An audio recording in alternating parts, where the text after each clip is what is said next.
Bismillahirrahmanirrahim. Assalamualaikum warahmatullahi wabarakatuh. Alhamdulillah wassalatu wassalamu ala Rasulillah wa ala alihi wa man walah wa man tabi'ahum bi ihsanin ila yaumil qiyamah. Amma ba'du. Para peserta kampus yang semoga dirahmati Allah Subhanahu wa taala dimanapun berada. Alhamdulillah sore hari ini kita dipertemukan oleh Allah Subhanahu wa taala baik dalam majelis online maupun offline dalam rangka untuk mengkaji dari sebagian dari ilmu agama Allah Subhanahu wa taala, wabil khusus yang berkaitan dengan fikih wanita yang disarikan dari kitab Fiqhus Sunnah Linisa yang insyaallah akan disampaikan oleh guru kita Ustaz Abu Idris Enggar Suprantoro hafizahullah taala. Dan alhamdulillah telah hadir bersama kita Ustaz Abu Idris Enggar Suprantoro hafizahullah. Untuk itu kepada beliau kami persilahkan. Tafadhol ya Ustaz. Bismillahirrahmanirrahim. Assalamualaikum warahmatullahi wabarakatuh. Alhamdulillah hamdan katsiran thayyiban barakan fih kama yuhibbu rabbuna wa yardah. Asyhadu an la ilaha illallah wahdahu la syarika lah wa asyhadu anna Muhammadan abduhu wa rasuluh sallallahu alaihi wa ala alihi wa sahbihi wa man walah wa man tabi'ahum bi ihsan ila yaumil qiyamah. Peserta kamusa dan saudaraku kaum muslimin yang dirahmati Allah Subhanahu wa taala, di sore ini kita akan melanjutkan pembahasan dari kitab Fiqhus Sunnah Linisa, dan kita masih membahas seputar hal yang berkaitan dengan mandi ataupun al-ghusl, di mana pada pertemuan yang terakhir disampaikan bagian terakhir adalah seorang sudah mandi, maka yang demikian sudah mencukupi, termasuk terangkat badannya adalah hadas yang kecil, sehingga tidak perlu untuk berwudu. Sebagaimana hal demikian dijelaskan oleh Syekh Muhammad bin Shalih Al-Utsaimin, itu adalah pendapat yang rajih di antara dua pendapat yang ada. Dan diingatkan bahwa di saat seorang dia mandi wajib, ya, seorang dia mandi wajib, maka dia meniatkan keduanya, yaitu mengangkat hadas besar dan hadas kecil. Itulah yang menjadikan bahwa dia tidak perlu untuk berwudu lagi.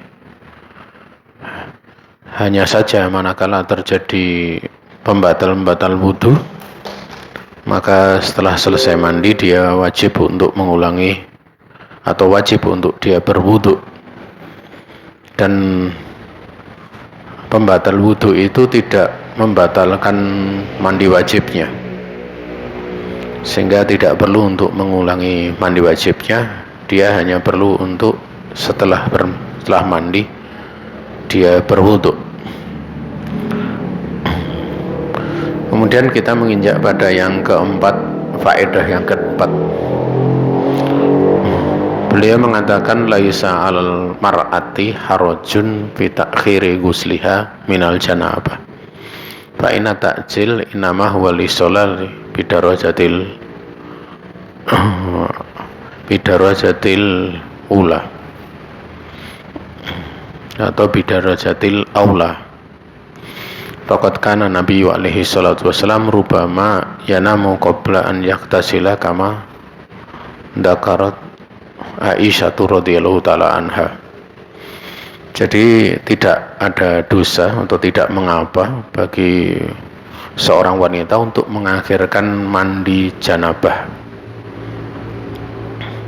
dikarenakan menyegerakan itu sungguhnya yang berlaku adalah untuk sholat, ya, pada derajat afdol ataupun aula, lebih utama. Maka sungguh Nabi alaihi salatu wasallam terkadang beliau tertidur. Beliau tidur sebelum mandi, sebagaimana Aisyah radhiyallahu taala anha telah menyebutkannya. Ya. Sehingga di situ mandi itu tidak mesti langsung disegerakan. Ya. Namun hal ini berkaitan untuk menyegerakan itu adalah sholatnya gitu loh. Ya, sholatnya.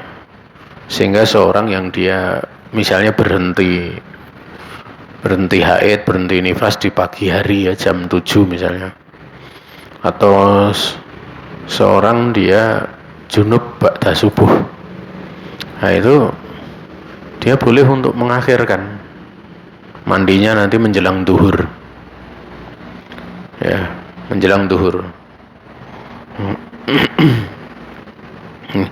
Kenapa? Karena menyegerakan di sini yang menjadi apa istilahnya anjuran itu adalah kaitannya dengan sholatnya, sehingga manakala dia menjelang duhur untuk mandi pun tidak mengapa.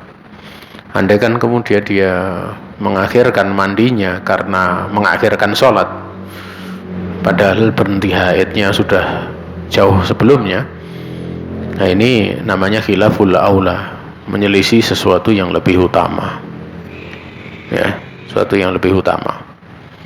Misalnya dia mandi kemudian jam 2, padahal selesainya haid, nifas atau dia junub itu dari jam 7 pagi. Kemudian dia mandi jam 2 sehingga bisa menunaikan sholat apa? Duhur. Maka di sini ada sesuatu yang menyelisih hal yang lebih utama. Nah, kemudian yang kelima yaitu laisa 'alal mar'ati awir rajul harajun fi izalati sya'ri au qasil atfari abil khuruji ila suq wa nahwihi wa 'alaiha al janabah. Jadi tidak ada bagi perempuan ataupun laki-laki itu dosa, ya, untuk dia menghilangkan rambutnya, misalnya kayak cukur ya, atau dia memotong kukunya, atau dia keluar ke pasar dan semisalnya, sementara dia sedang junub, ya. Jadi tidak perlu rambutnya dikumpulkan, kukunya yang dipotong dikumpulkan untuk dicuci, ya, karena sesuatu yang sudah lepas dari tubuh kita itu sudah tidak bisa dihukumi dengan bagian tubuh kita, ya, seperti itu. Jadi tidak berlaku taklif. Nah, misalnya rambut kita dipotong, maka tidak ada taklif pada rambut tersebut untuk diusap di kala wudu, tidak pula dicuci di saat mandi, tidak ada, ya, karena yang terbebani dengan taklif syariat ya yang menyatu dengan tubuh kita, ya.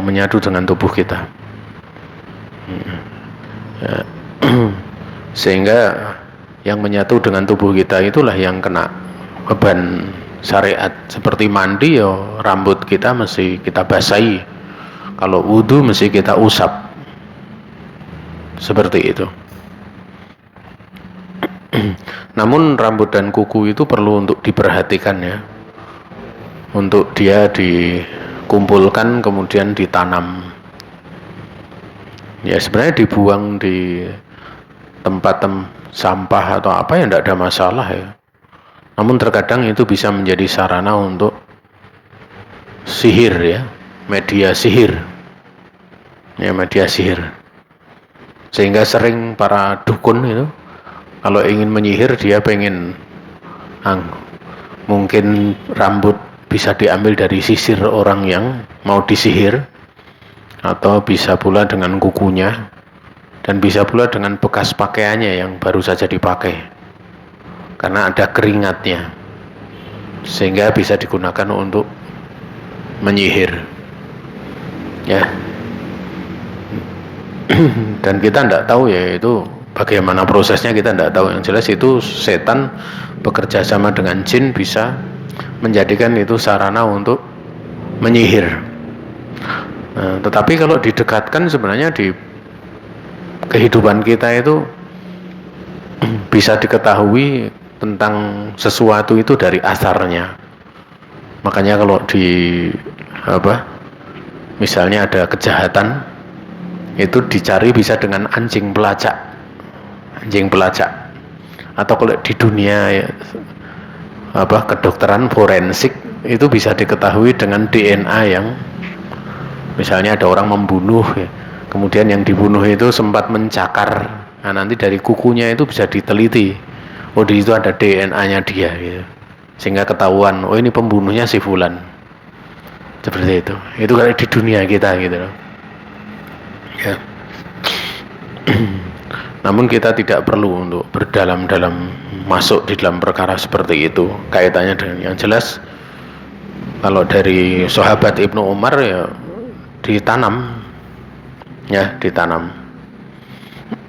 Wallahu ta'ala a'lam. Jadi tidak mengapa di situ rambut, kemudian kuku, termasuk pula tidak mengapa untuk pergi ke pasar. Memang ada dahulu Abu Hurairah radhiyallahu ta'ala anhu, beliau itu ketemu Nabi menyingkir terus itu. Sampai Nabi bertanya, di mana aina Abu Hurairah? Aina Abu Hurairah? Di mana Abu Hurairah? Sampai tatkala ketemu kemudian ditanya, di mana tadi? Kemudian Abu Hurairah mengatakan, kuntu junuban, ya saya junub ya Rasulullah. Ya, Nabi kemudian bersabda bahwa seorang yang beriman itu dia lan yanjus, dia tidak najis. Artinya di situ Abu Hurairah menyingkir itu karena dia merasa kotor, sehingga dia tidak mau untuk berdekat-dekat dengan orang yang posisinya enggak junub, orang yang bersih. Ya, namun Nabi bertasbih, menunjukkan bahwa Nabi mengingkari apa yang diyakini oleh Abu Hurairah atau tidak sepakat dengan yang diyakini Abu Hurairah. Kemudian Nabi mengatakan bahwa orang junub itu dia tidak najis, sehingga boleh untuk bergaul, boleh untuk ada di dekatnya. Sehingga kalau pergi ke pasar yang dia banyak bermuamalah dengan manusia, maka tidak dilarang. Ya, tidak telah tercela. Itulah sisi pendalilannya. Kemudian yang keenam, yajuzu lil mar'ati an taktasila ma'a zawjiha bi isma'il muslimin wa yajuzu likulli minhuma an yangdura ila aurati sahibih min ghairi karahah. Boleh seorang wanita untuk mandi bersama suaminya dengan kesepakatan kaum muslimin. Dikatakan kesepakatan kaum muslimin ini sebenarnya ada ya pembahasan ya. Ya, kenapa? Karena ada sebagian kaum muslimin mengatakan tidak boleh itu. Walaupun hukumnya mengatakan tidak sampai haram. Boleh bagi masing-masing keduanya melihat aurat yang lainnya tanpa ada bentuk kebencian. Karoha. Karoha di sini kalau seorang dia melihat auratnya sendiri, diterangkan kalau melihat aurat sendiri tanpa hajat itu justru makruh hukumnya. Tapi kalau melihat aurat pasangannya yang diantara suami istri malah justru boleh. Kenapa? Karena itu termasuk melanggengkan dari pernikahan, mahabbah. Ya, bahkan Syekh Utsaimin di dalam kitab Fatudil Jalali wal Ikram itu beliau menyebutkan dari bolehnya mandi ini. Nah, terkadang perlu seorang suami dengan istri itu melakukan hal-hal yang bisa menjadikan kecintaannya itu menjadi membesar lagi. Kalau dalam bahasa anak muda namanya romantis gitu. Ya, namanya romantis. Kan romantis itu mengekalkan kecintaan, menjadikan kecintaan itu menjadi tambah membesar. Diterangkan menjadikan siddatul mahabbah, menjadikan kecintaan itu menjadi berkobar, membesar, sehingga perlu kadang melakukan seperti itu. Sebagaimana Nabi alaihi salatu wasallam dengan ibunda kaum mukminin Aisyah radhiyallahu taala anha, beliau mandi bersama dengan Rasulullah alaihi salatu wasallam. Wahakada. Diterangkan Pak Aisyah qalat wa kuntu aktasilu ana wa nabi min ina'in wahidin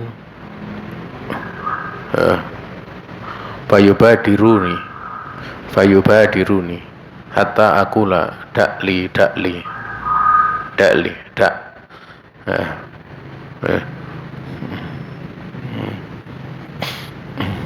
kemudian kilana junub, ya. Aku mandi, saya bersama Nabi, aku bersama Nabi dari satu bejana. Maka Nabi alaihi salatu wasallam mendahuluiku di dalam mengambil air, ya. Misalnya pakai ciduk bisa lebih dulu gitu, merebut gitu, sampai kemudian aku berkata, sisakan untukku, ya. Waktu itu masing-masing dari kami junub, nah, masing-masing dari kami junub. Jadi di situ merupakan dalil, ya, bahwa di saat mandi berbicara itu diperbolehkan, ya. Ini kan ibunda Aisyah mengatakan dakli, ya, maka mandi boleh untuk berbicara, ya, boleh untuk berbicara.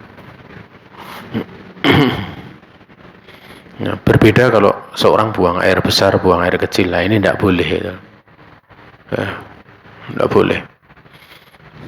Tapi kadang timbul pertanyaan itu, masalahnya WC-nya campur dengan kamar mandi, nah, ini jadi masalah, ya. Ini satu sisi ini sebenarnya, atau mencampur, dia mau ke WC, buang air kecil, buang air besar, setelah itu mandi.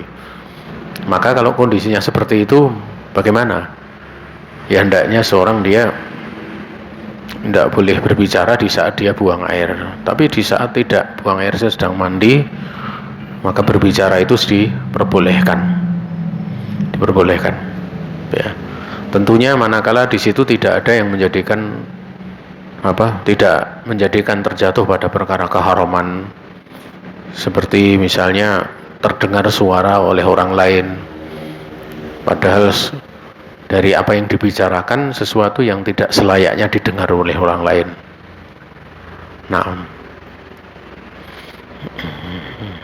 kemudian yajuzu likuli minal mar'ati wa rajul an yaktasila bi baqiyatil ma' alladhi iktasala minhu al-akhar. Jadi boleh, masing-masing dari suami atau masing-masing dari istri atau suami untuk mandi dengan sisa dari air yang telah digunakan oleh yang lainnya, jadi sisanya. Li hadis Ibnu Abbas radhiyallahu taala anhuma, dikarenakan hadis Ibnu Abbas radhiyallahu taala anhuma, beliau mengatakan anna Rasulullah alaihi salatu wasallam kana yaktasilu bi fadli Maimunata, di mana beliau mengatakan bahwasanya Rasul alaihi salatu wasallam itu mandi dari sisa atau kelebihan air dari mandinya Maimunah. Di situ Ibnu Abbas mengatakan Maimunah dengan namanya langsung, ya, bukan mengatakan kholi atau kholati, tidak mengatakan kholati, gitu. Bibiku Maimunah. Kenapa? Karena babnya bab khobar. Jadi kalau bab khobar itu boleh menyebut namanya langsung, ya, boleh. Tapi kalau babnya itu bab nida, ya, munada, bab panggilan yang dipanggil, ya, maka tidak pantas menyebut orang yang langsung dengan namanya, ya. Makanya Allah mengkhabarkan Nabi Muhammad alaihi salatu wasallam, ya, dengan Muhammad alaihi salatu wasallam. Tapi kalau dalam hal panggilan, hal panggilan ya Nabi mengajarkan kepada para sahabat untuk memanggil dengan ya Rasulullah atau ya Nabi Allah, bukan ya Muhammad, ya, bukan ya Muhammad.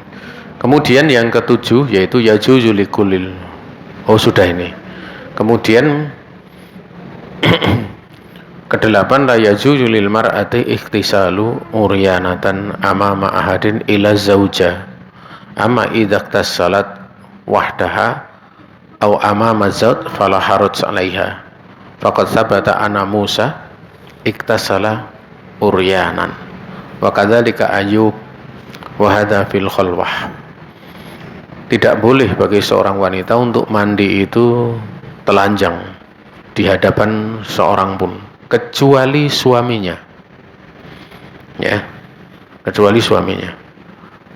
Artinya kalau ada suaminya boleh, kalau ada yang lainnya tidak diperbolehkan. Kolam renang itu termasuk diharamkan perempuan dia mandi di sana. Ya, memang bukan telanjang, tetapi masuk kategori telanjang. Ya, masuk kategori telanjang itu seperti apa? Ya, pakaiannya tipis, menampakkan bentuk. Nah, ya, itu masuk kategori telanjang, walaupun dia pakai pakaian tetapi tersifati bentuk tubuhnya. Apa yang di sebaliknya itu tampak.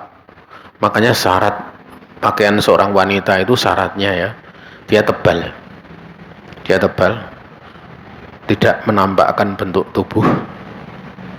Ya, tebal, tidak menampakkan bentuk tubuh, berarti tidak menampakkan bentuk tubuh, dia mesti longgar gitu, longgar. Dan pada pakaian tersebut itu tidak ada bentuk tasabuh, menyerupai dengan orang-orang kafir. Ya, naam. Ya. Jadi pakaian seorang wanita itu ya, termasuk pula adalah di situ bukan merupakan pakaian yang menunjukkan zina, perhiasan. Maksudnya tidak dihiasi dengan pernik-pernik gitu loh. Adapun pakaian dalam arti makna pakaian itu dari sisi makna memang digunakan untuk berhias, tapi di dalamnya itu tidak ada perhiasan. Tapi memang pakaian itu kan ada bentuknya berhias, itu masih ada gitu loh. Ya. Tapi bukan perhiasan, di dalamnya tidak ada perhiasan. Ya, maksudnya tidak kemudian dikasih pernik-pernik yang banyak itu, ya, sehingga menjadikan orang tertarik. Adapun warna itu tidak ada satupun dalil yang menunjukkan pemwajibannya harus warna gelap, harus mana hitam, warna itu tidak ada. Ya, tidak ada. Bahkan di sebagian fatwanya Syekh Utsaimin membolehkan wanita pakai warna putih, tidak dilarang. Artinya tidak sampai haram gitu loh. Ya. Namun istilahnya memang dari praktek para sahabiah radhiyallahu taala anha kebanyakan warnanya adalah hitam. Dan Ibunda Aisyah pernah memakai warna yang sedikit kekuning-kuningan ya, kuning kecoklatan ya, dalam riwayat Imam Bukhari. Ya, dan itu terjadi setelah tahallul. Ya, setelah tahallul. Sehingga mengharuskan warna hitam itu tidaklah ada dalil padanya. Tidak ada dalil. Makanya di antara syarat-syarat pakaian di kalangan ahli fikih itu tidak ada mengatakan salah satu syaratnya warnanya hitam, itu tidak ada. Tidak ada. Sehingga hendaknya seorang dia tidak berlebih-lebihan dalam hal seperti itu. Ya, kalau mau mengamalkan seperti itu bagus, tapi jangan menjadikan itu hal berlebih-lebihan sehingga orang lain yang tidak mengamalkannya dianggap haram, direndahkan dan yang lain sebagainya. Merendahkan sesuatu yang diperbolehkan dari timbangan syariat itu termasuk kategori berlebih-lebihan.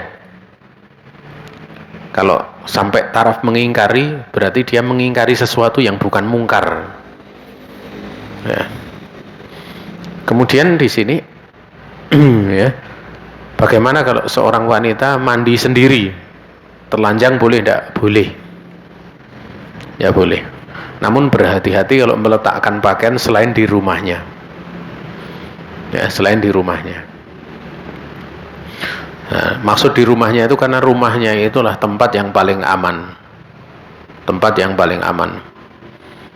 Atau tempat-tempat yang memang dipastikan keamanannya. Misalnya seorang dia mondok tinggal di situ, ya kan tidak mungkin dia pakai pakaian tertutup seluruh tubuhnya, kan tidak mungkin. Kadang ada sesama wanita diletakkan pakaian, kadang nanti mandi kan mesti meletakkan pakaian. Dan itu hikmah yang besar ya. Orang-orang yang kadang dia meletakkan pakaian di hotel, kadang di mana, di tempat-tempat umum, ternyata di masa sekarang itu kan banyak CCTV ya, itu gitu. Itulah hikmah. Tatkala seorang dia berpegang teguh dengan ajaran Nabi, itu akan aman. Akan aman. Sehingga dalam perkara ini yang mesti dipastikan adalah, andaikan dia ada hajat seperti safar. Safar boleh nggak meletakkan pakaiannya di tempat safar? Boleh saja kalau ada hajat. Boleh. Seperti Ibunda Aisyah radhiyallahu taala anha, beliau di dalam sebuah safar itu pernah pamit kepada Nabi untuk buang hajat, dan buang hajat itu mesti dilepas bagian penutup auratnya, ya. Tetapi membukanya itu sekedar hajatnya saja, ya, sekedar hajatnya. Ya kalau di hotel misalnya karena nginap ya bersama suaminya, bersama anaknya, ya sekedar itu saja. Sekedar dia meletakkan sekedar kebutuhan. Artinya ya dia meletakkan tidak apa untuk tidur, untuk mandi ya sekedarnya. Tapi hendaklah dia lebih waspada dalam hal-hal seperti itu. Dia pastikan bahwa tempat yang dia singgahi itu aman. Wallahu taala alam. Kemudian beliau mengatakan ya, amma idza ikhtasalat wahdaha au amama zaud fala haraj 'alaiha. Adapun kalau dia mandi sendirian atau di hadapan suaminya, maka tidak ada dosa padanya. Faqad sabata anna Musa ikhtasala uryanan. Sungguh telah tetap Nabi Musa itu mandi itu telanjang ya. Ya, telanjang. Dan termasuk dari sifat hayanya beliau kalau mandi di sungai itu menyingkir ya dari manusia, ya, menyingkir dari manusia. Demikian pula Ayub alaihissalam. Dan ini manakala berada di dalam khalwah, artinya sendirian, ya, sehingga dia telanjang, dia otomatis melihat kemaluannya itu adalah ada hajat, yaitu hajat untuk mandi, dibersihkan dan lain sebagainya. Kalau tidak ada hajat, maka hukum perkara seperti ini adalah makruh. Kemudian yang ke-9, idza hadasa nakidun lil wudu asna al gusli wa qabla itmamihi fala yalzamuha an tu'ida al gusla wa innama tutimu al gusla wa ma'alaiha ila an tatawaddo'a. Ini yang tadi sudah dibahas di awal ya. Apabila ada pembatal wudu yang terjadi di tengah mandi dan dia belum menyempurnakan mandinya, maka tidak mengharuskan untuk dia mengulangi mandinya. Cukup dia menyempurnakan mandinya dan apa yang berlaku padanya, ya, berlaku untuknya. Apa yang menjadi kewajiban untuk mandi itu apa? Kecuali dia hanya punya tanggung jawab wudu saja kalau ingin mengangkat hadas kecilnya. Wa hadza qaulu aksari ahlil ilm. Ini adalah kebanyakan pendapat dari ahlul ilm. Li'an al-hadasa la yunafi al-ghusla fala yu'thiru wujudahu fihi kaghairil hadas. Dikarenakan hadas kecil maksudnya itu tidak menafikan mandi, tidak menafikan sahnya mandi. Maka hadas kecil itu tidak memberikan pengaruh dari wujudnya mandi ya di dalamnya, sebagaimana hadas-hadas yang lainnya. Cukup jelas ini. Kemudian yang ke-10, yajuzun naum ala janabatin idza tawadduat. Jadi boleh untuk tidur ya dalam keadaan junub apabila dia telah wudu. Makna boleh di situ pembolehan di situ pembolehan bimakna al-istihbab. Ya. Al-istihbab berarti dianjurkan, disunatkan untuk wudu bagi orang yang junub untuk tidur. Itu hukumnya mustahab, tidak hukumnya wajib ya, tidak hukumnya wajib. Makanya kalau seorang misalnya junub kemudian dia tidur, itu hukumnya boleh saja, tapi khilaful aula, menyelisih yang lebih utama, karena yang lebih utama dia wudu, ada kemustahabannya. Kalau dikatakan sampai makruh dalam arti dicela dengan celaan yang cukup itu tidak sampai di situ. Tetapi karohah itu kan ada beberapa makna. Makruh itu ada tingkatan-tingkatannya. Maka tingkatan yang termasuk paling ringannya adalah khilaful aula, menyelisih yang lebih utama. Ya, menyelisih yang utama itu min jinsil karohah. Kenapa? Ya karena ini masalahnya sifatnya adalah hal yang dimaklumi. Tidur itu kan tabiatan. Itu tabiatan. Dan ada yang lebih menunjukkan bahwa itu tidak sampai dicela dengan celaan yang keras, yaitu tentang orang yang nifas. Orang haid itu kan hadas besarnya kan lama, dan tidak warid bagi orang yang hadas karena nifas, karena apa? Hadas karena haid itu dianjurkan untuk wudu kalau tidur ya, karena itu akan memberatkan, tentunya akan memberatkan kan, karena dilakukan hadasnya kan lama. Beda kalau junub dengan dia berwudu itu lebih mengingatkan untuk dia segera bersuci. Dia junub itu kemudian dia wudu itu mengingatkan dia untuk lebih bersuci, artinya mandinya dipercepat.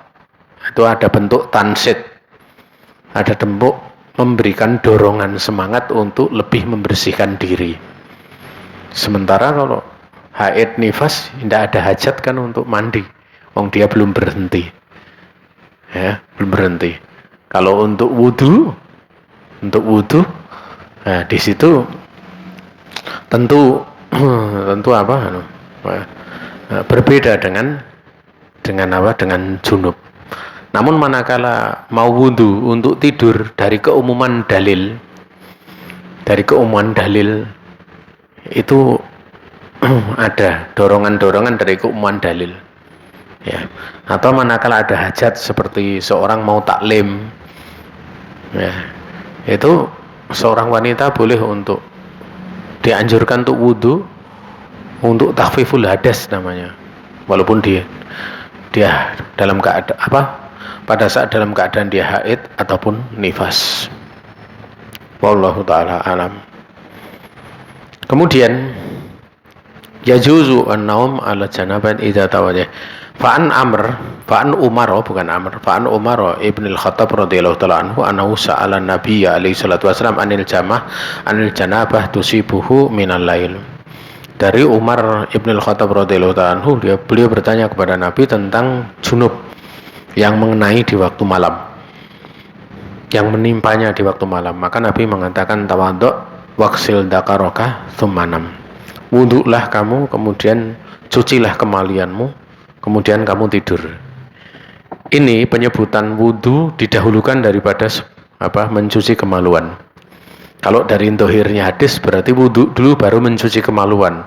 Padahal memegang kemaluan sendiri bila hail termasuk pembatal wudhu. Sehingga ini dimaknakan kepada makna apa? Bukan dikru tartibin tapi tartibiyun dikriyun. tertib sekedar menyebutkan saja, bukan maknanya menyebutkan tertib, tapi tertib sekedar penyebutan saja. Artinya kalau tertib sekedar penyebutan saja, itu yang di depan boleh diletakkan di belakang, yang belakang boleh diletakkan di depan. Sehingga di sini yang benarnya di sini difahami cuci kemaluannya, setelah itu wudhu, bukan wudhu dulu baru kemudian cuci kemaluan. Wallahu ta'ala a'lam.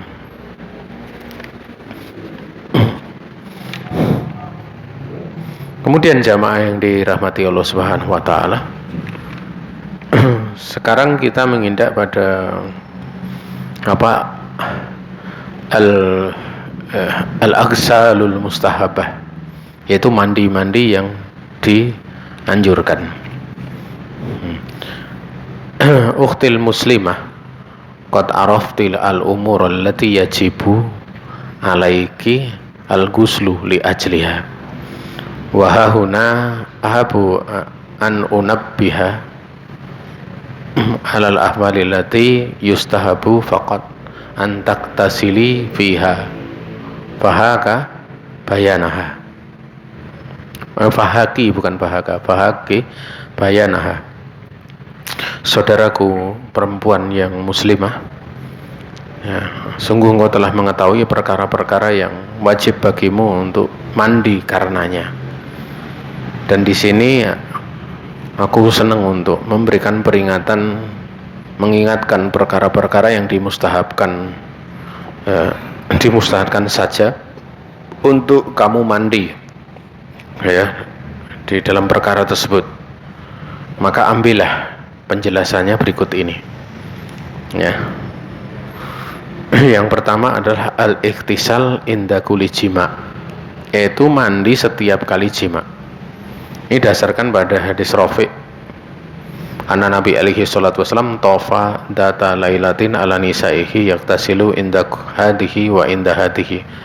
Qala faqultu ya Rasulullah ala taj'alahu wahidan. Qala hada azka wa atyabu wa adhar. Dari hadis Abi Rafi' bahwa Nabi itu menggilir, jadi muter ke istri pertamanya di suatu malam, ya, pada istri-istrinya itu mengumpuli mandi, mengumpuli mandi lagi, mengumpuli mandi lagi, seperti itu. Kemudian aku berkata, ya Rasulullah, tidakkah engkau menjadikan mandinya satu saja? Nah, maka Nabi bersabda, ini lebih membersihkan, ya, lebih mensucikan dan lebih membersihkan, ya, lebih baik dan lebih membersihkan. Ini hampir maknanya hampir sama, ya. Aska itu lebih mensucikan, atyab itu lebih baik, dan tatoyub lebih baik, dia berbersih. Kemudian adhar itu lebih membersihkan, gitu, ya. Di sini ada pelajaran besar, ya. Nabi sampai Rafiq tahu kalau Nabi habis ngumpuli istri, ini kan, ya, ini ahwal orang berilmu itu seperti ini, ya. Jadi dia tidak menjadikan perkara yang mulia itu jadi berkurang kemuliaannya karena yang dibicarakan kadang orang merasa malu di dalamnya. Kadang kalau orang-orang yang memang punya hati yang jelek itu kadang berbicara seperti itu malah fokusnya bukan ilmu, tapi fokusnya ngumpuli istri, ya, maka lari kemana-mana ngomongnya. Ini yang banyak terjadi, dan termasuk kita heran, ya, kadang ada kajian-kajian agama itu kalau ada seperti itu dijadikan candaan, tertawaan, yang orang itu nggak malu, gitu. Nah, ini menunjukkan adab di dalam menuntut ilmunya masih perlu untuk diperbaiki. Nah, di sini Rafiq sama sekali tidak mempermasalahkan Nabi baru mengumpuli istri, kemudian beliau mandi dari mengumpulinya tersebut. Nah, ini praktek ya, bahwa kemuliaan ilmu itu, keagungan ilmu itu tidak menjadikan ada ranah-ranah pikiran kotor, pikiran rendah.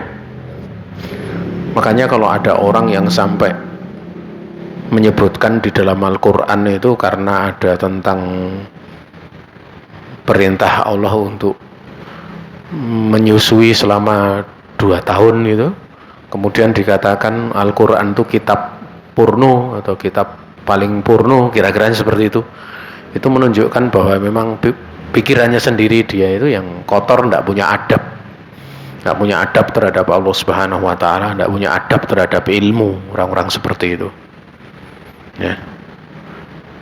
Ilmu itu sangat mulia ya, sangat mulia. Wahakata,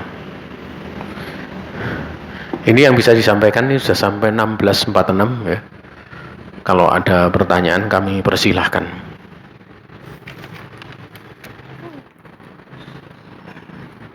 Baik, kami ucapkan jazakallahu khairan kepada Ustadzuna Enggar Suprantoro atas ilmu yang telah disampaikan.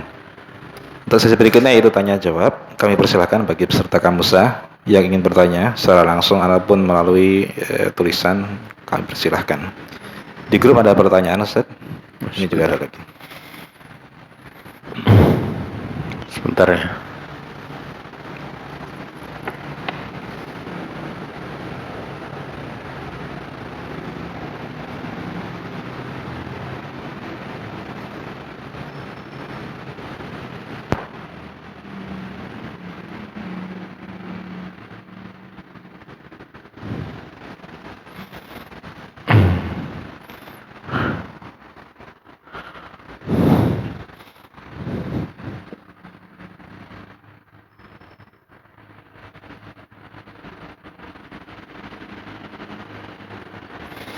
Ini ada pertanyaan, saya baca.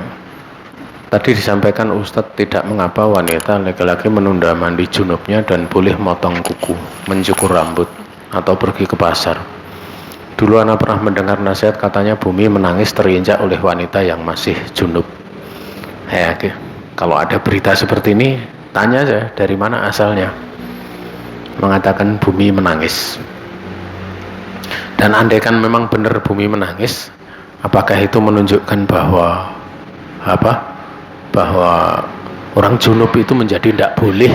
Kan tidak. Andaikan ini beritanya benar pun, apakah ini menjadikan haramnya orang junub?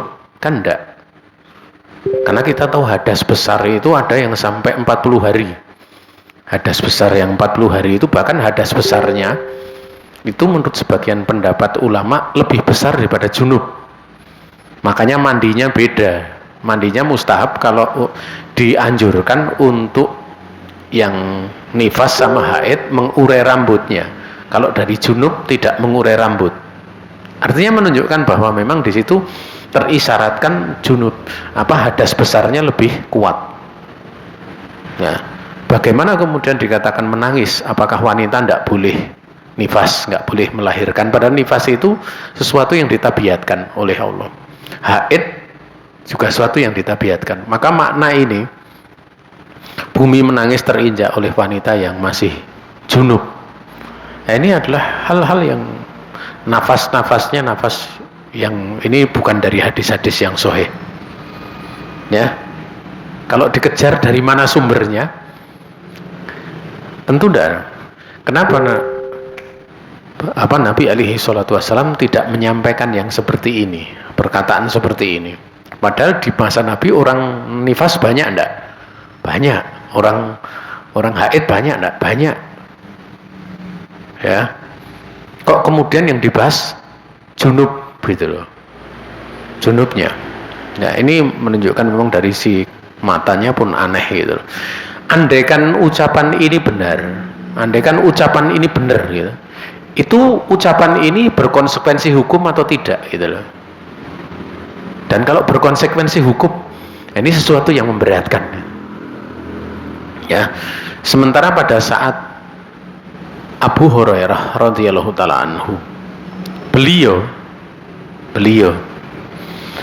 junub itu beliau menghindar dari Nabi. Nabi justru menanyakan kenapa nggak ada di dekat Nabi, kenapa tidak bertemu dengan Nabi, alasannya junub. Nabi mengatakan bahwa mukmin itu tidak najis.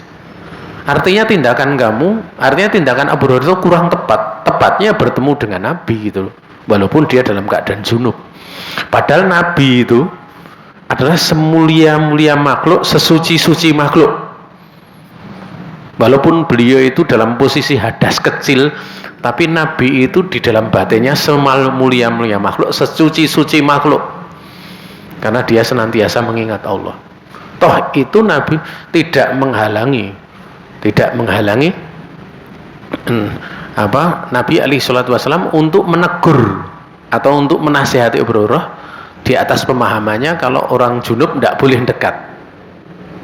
Tetap Nabi mengisyaratkan membolehkannya. Ini yang pertama. Yang kedua, ini juga bertentangan dengan apa? Dengan orang junub, Nabi nganjurkan apa? Wudu saja. Artinya kalau wudu itu kan yang dihilangkan hadas kecil. Hadasnya besar masih ada tak? Ada. Ya. Kalau kemudian kira-kira misalnya seperti itu, dan orang yang ngamalkan seperti itu banyak misalnya, itu buminya nangisnya kan banyak, yang nangis di mana-mana gitu. Nah, ini aneh hadis-hadis yang seperti ini, nasihat seperti ini perlu ditanya, karena ini menyangkut ahwal goib gitu loh, perkara goib. Ya, kan bumi nangis itu perkara goib, dan tidak ada yang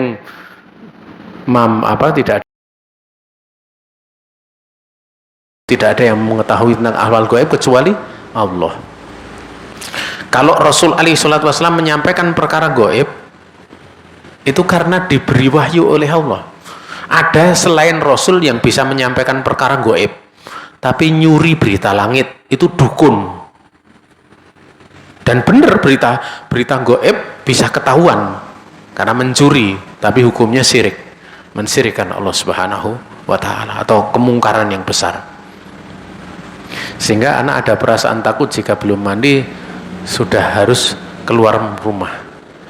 Ya, kalau itu sebagai sebuah adab ya, itu tidak ada masalah. Sebagaimana kekhawatiran Abu Hurairah, beliau enggan untuk bertemu Nabi dalam keadaan masih junub. Keengganan seperti itu tidak ada masalah. Tapi kalau ini berkonsekuensi hukum, itu jadi masalah.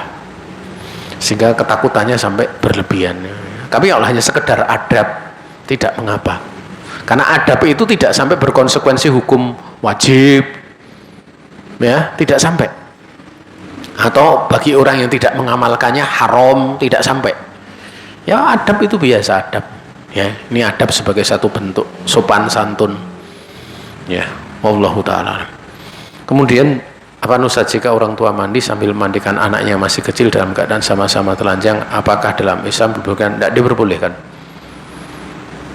Adapun kalau anaknya dimandikan seperti itu, ya dimaklumi, ya, ada hajat yang diperbolehkan pada umur tertentu, ya, umur tertentu.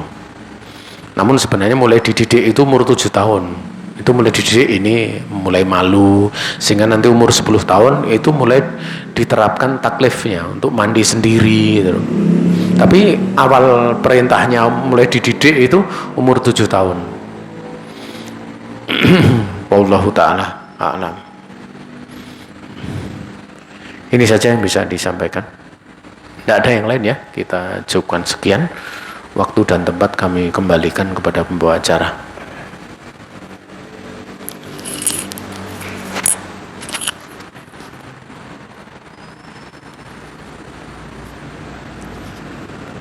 Baik, sekali lagi kami ucapkan jazakallahu khairan kepada Ustaz Abi Idris Tenggar Perantara atas jawaban yang telah diberikan dan atas yang telah disampaikan.